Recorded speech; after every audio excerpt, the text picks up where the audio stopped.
Well, it's really it's an incredible piece, recognized in its own time as an extraordinary work of great importance.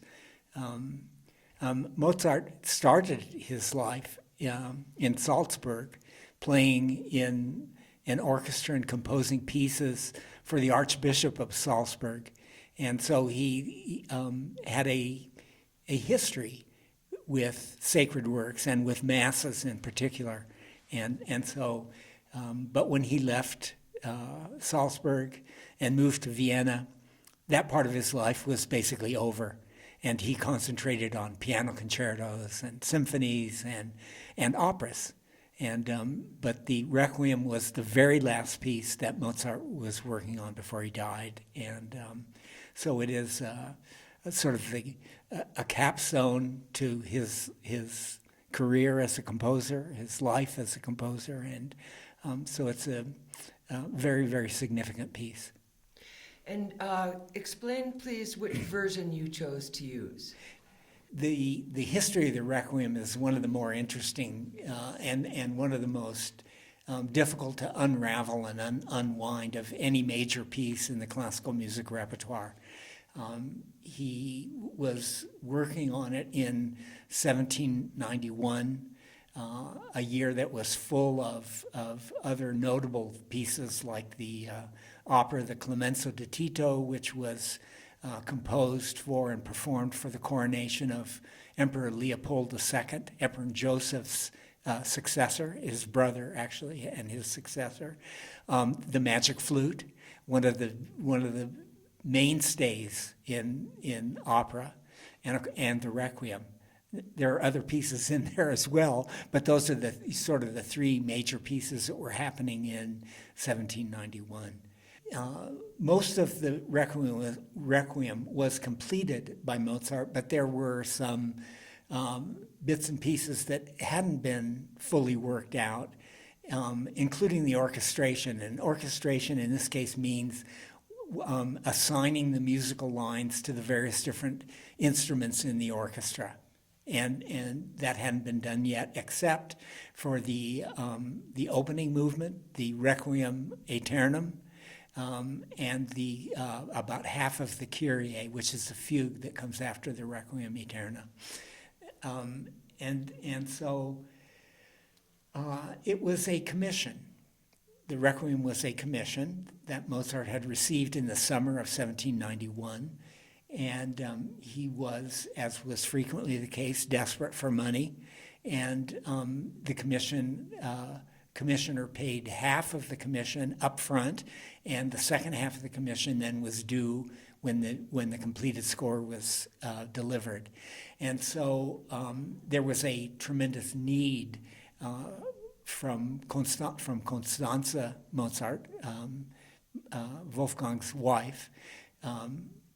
She needed the money, obviously, as well, and so there was a need to complete the commission and to deliver it so that the other half of the commission could be paid. And so lots of different composers got involved. And probably the name that people have heard is Franz Xaver Süssmayr. And Süssmayr was actually an assistant to Mozart and a student of Mozart's. And so he helped Mozart prepare parts for the Clemenza di Tito, and I would guess probably the Magic Flute as well. And so his name is associated as the composer who finished it, who completed the work that Mozart didn't complete on the Requiem. And that's the version that's basically come down to us. However, there were other composers involved. It wasn't just Süssmayr. And how about the more modern version that you've chosen to, is it Robert Levin? Yeah. Yeah. Tell me about him, please. Yeah, Robert Levin is on the faculty of Harvard. He's a noted period instrument performer. He's recorded the Beethoven piano concertos with John Elliott Gardner's orchestra on a period correct piano from Beethoven's time. He is an authority on Mozart. He's just kind of a genius level scholar and musician, and he has, at the behest of Helmut Rilling, a German conductor from Stuttgart who started the Oregon Bach Festival and ran it for about 50 years. It was at Helmut Rilling's behest that Levin took on this project, and he made a remark that there are certainly many easier ways to make a fool of yourself. That it's a daunting project to take on because there's so many sources, and to sift through all this material and figure out what part is Mozart and what part is Sussmayer and what part is Eibler and what part is Stadler, and so it really is a massive puzzle to figure out. But if there's anybody in the world who could do it and do it well, it's Robert Levin. And I believe that he did it well for many, many, many reasons. That he's a brilliant musician, and one of his practices in recital programs is to have the audience submit themes on little slips of paper and put them into a basket, and he would draw a number of them out and improvise a piece on the themes that audience members had submitted in the style of Mozart. So this is somebody who really knows Mozart's compositional practices at the deepest level, and has, of course, the advantage that we have today of being able to study all of Mozart's music. It's all readily available and at our fingertips, but that's not to in any way belittle the accomplishment of completing it. One of the things that's interesting that he did is it's a Mass for the Dead, and it's in 5 main sections. And the structure of the piece is that each of the 5 sections ends with a fugue. And in Sussmayer's version, the middle section of the piece, called the sequence, that has the movements that are beloved by people from the Dies Irae to the Lacrimosa, those are that was the part that was too daunting for Sussmayer. So rather than writing a fugue on Amen, which is the text that comes at the end of the Lacrimosa, he just writes a cadence, and it's 1 bar, Amen, that's it. So it sort of destroys or doesn't preserve the structure that Mozart laid out, that each of the 5 sections ends with a fugue.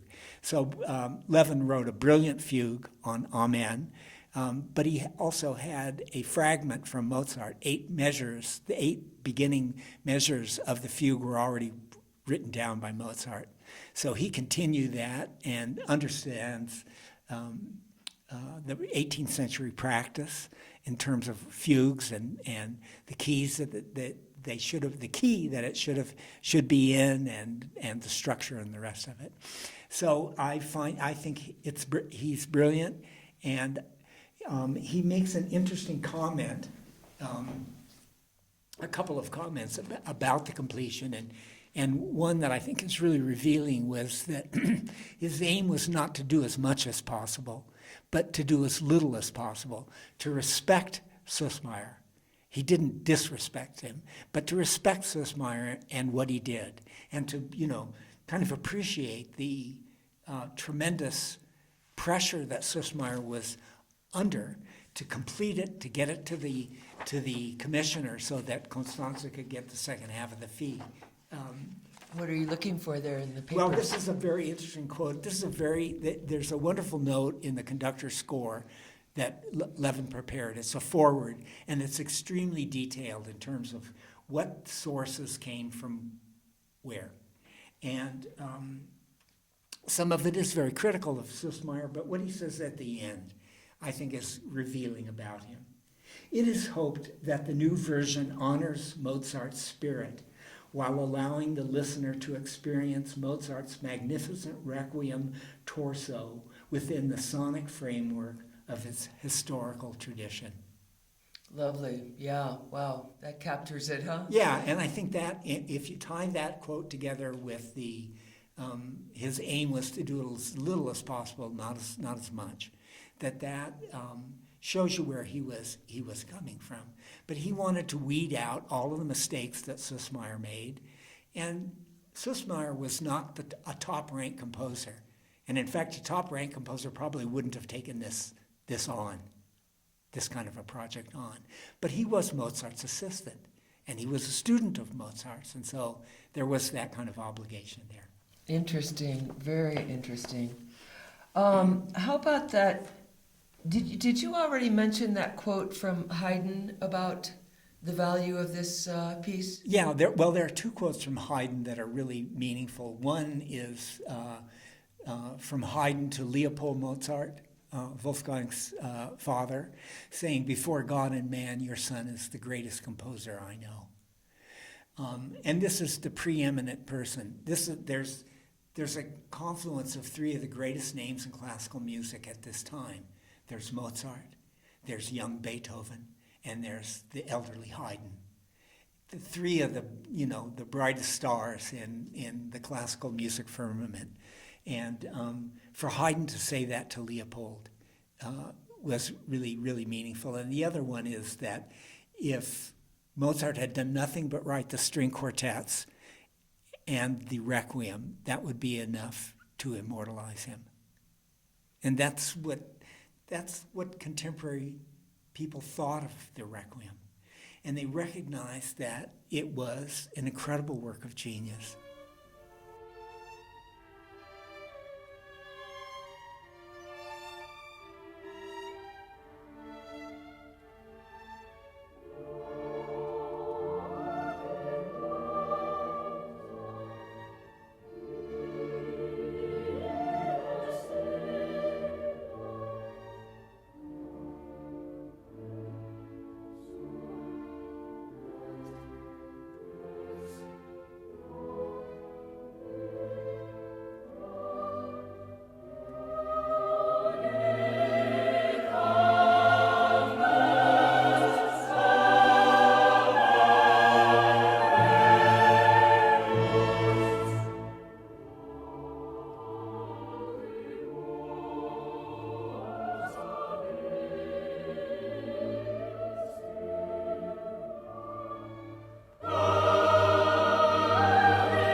Let's talk a little bit more about the technical and the structure of the piece.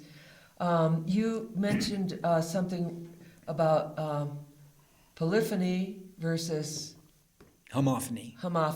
Can you talk about that, please, in this piece? Yeah, well, first of all, the Requiem is a choral piece. The choral parts were the first parts that Mozart wrote down, that and the bass line. there are basically three styles of writing. There's polyphony, which another word that people may have encountered before is counterpoint. Puntus contra puntus. It's note against note. And so if we if we do a round like Frere Jacques, and we have 3 or 4 different voices entering at different times, but all singing the same piece, that's an example of counterpoint, note against note. So that's a complex style of writing that when we think of counterpoint or polyphony, we think of Bach, the master of the fugue and the master of polyphonic writing. Another style of writing is homophony, where the chords line up in a vertical manner, and so every voice is basically singing the same rhythm and the same, not exactly the same tune. Some might be singing harmony parts, but the harmony parts move along with the melody parts. So it's a vertical orientation.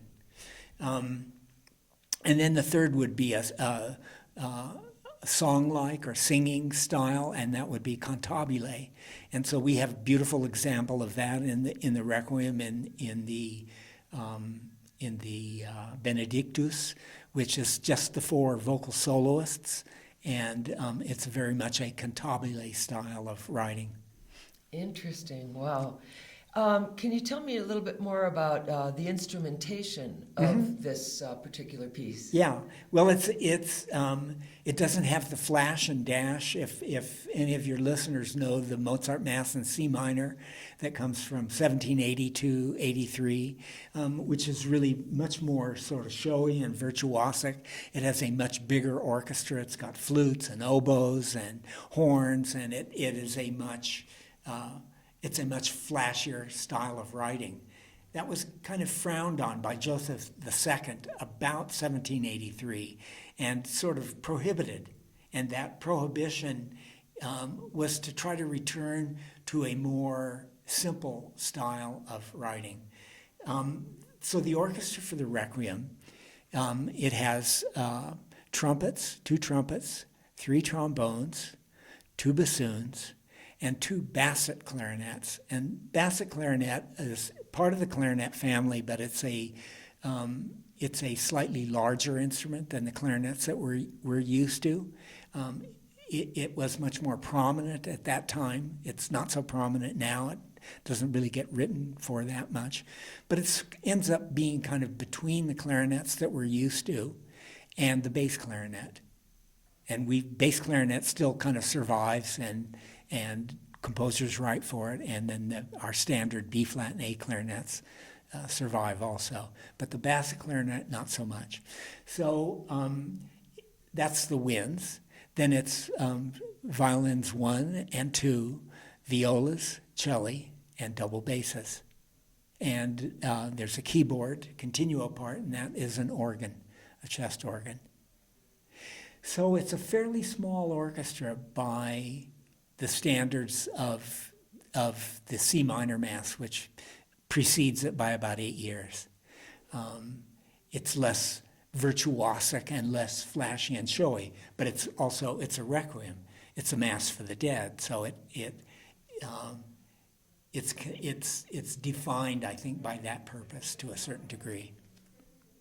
Tell me a little bit about the vocals and the soloists for this concert coming up. Right. So there's the choir, which is a choir of 38, and then there are 4 vocal soloists: a soprano, alto, tenor, and bass. And the biggest component in the Requiem is really the choir, or the chorus. That is where Mozart started. That's where all the parts were worked out by Mozart, and that is probably 80 to 90% of the piece. The soloists occasionally have lines in choral movements. They have a few movements where it's just the soloists, but the majority of it is the chorus. The orchestra is definitely in a subordinate role, which is not to say that it doesn't have great things to do and and a way of knitting the whole piece together, it absolutely does.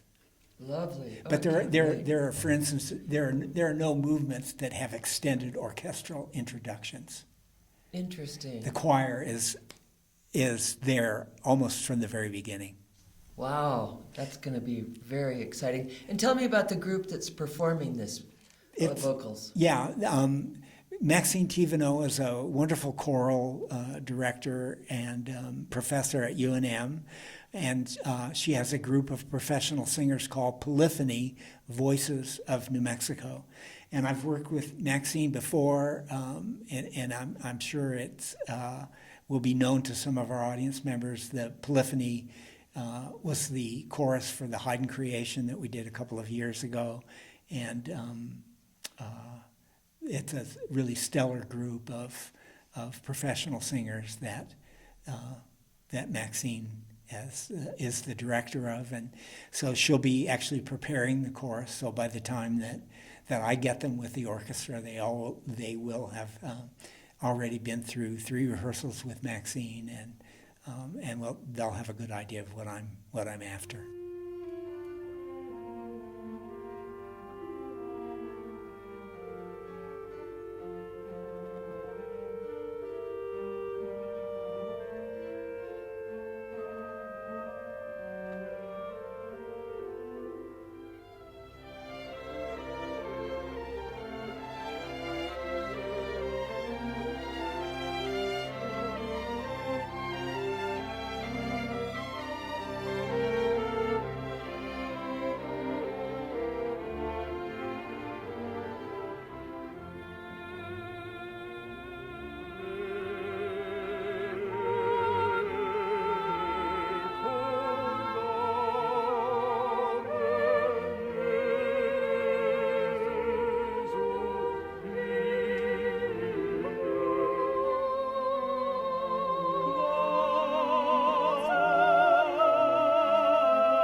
Tell me a little bit about your role as conductor. What are you?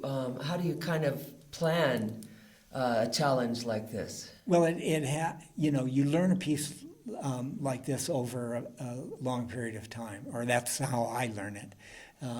It's a big score, and so it's not something that you can absorb in 2 weeks. I spread it out over several months, and it's a little bit like peeling an onion. There are layers, and you want to dig into it and start understanding the structure of each movement. How is this movement put together? What key is it in? What keys does it traverse through on its course from the beginning to the end? What are the themes? How are the themes? Are these themes used in other ways in any of the other movements? So you start, digging into sort of the technical aspects of it to understand how is it put together. And it's only when you come to understand it at that level that you can actually lead it. You have to have a deep enough understanding of it so that you know what you are asking of the musicians in each movement, at each moment. What do you want at this place? And I guess part of that job is also to understand, what does this mean? And in a piece where you have a text, how does the music reinforce the text? Does it reflect the text in the direction of the musical line, in the harmony, in the various different technical aspects, and then ultimately, how does the whole thing fit together? I'm talking about sort of the granular level where you're trying to understand each movement, but then what's the bigger architecture? And it's really when you understand the bigger architecture that you understand how to pace the piece. Interesting. So you've been working on this for quite a while. Yeah, I was an oboist in my playing days, and so this is not a piece that I encountered as an oboist because there's no oboe part in it, and so it's not something that I had played before. And so I start from the perspective of wanting to understand how it's put together. And that kind of research is, understanding the foreword that Levin wrote, which is really fantastic from a musician's point of view. I think a layperson would go, what is he talking about? But from a musician's perspective, it's just full of incredible information.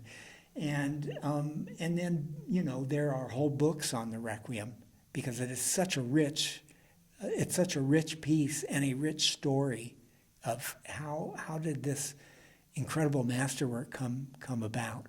What are the circumstances? Do you get nervous before a performance? More as an oboist than as a conductor. You're on edge in the sense that you're just as capable of messing up a performance as if you had an oboe or a flute or a trumpet or a French horn or a violin in your hands. It's not a perfunctory task. You're up there with the musicians in the moment, trying to make the best music that you possibly can, and everything that you do can influence the moment, and you want to influence it in the best way possible. And so, do I get nervous? I'm more excited than nervous as a conductor. And that's one of the things that I loved about that part of my career was that I found something that emotionally fit me even better than playing the oboe. Something that I enjoyed more. I don't know if it fit me better, but something that I enjoyed more or I found a lot of satisfaction in. And is there what else is on the program? So the companion piece is written by a woman named Anna Klein. It's a piece called Within Her Arms. And it is a remembrance of her mother. And it's a piece that I discovered a little more than a decade ago. I think it was composed in 2012. And it's a very moving piece. It's about 15 minutes in length. It is a surprisingly good companion to the Requiem. And I think in many of our programs, we want to make a connection between the core repertoire and something newer. And one of the initiatives at Pro Musica over many years has been to feature the works of women composers. And this is a piece that I think is extremely beautiful. It's written for 6 violins, 3 violas, 3 celli, and 3 double basses. And each instrument has an independent line.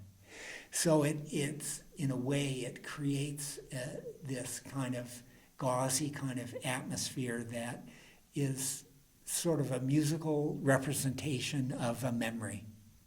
And it is this memory of Anna Klein's mother. And one of the things that I like about the piece is that it packs a wallop, but it sneaks up on you. And you go, well, yeah, that's really, and then pretty soon you go, oh my God, it's got me.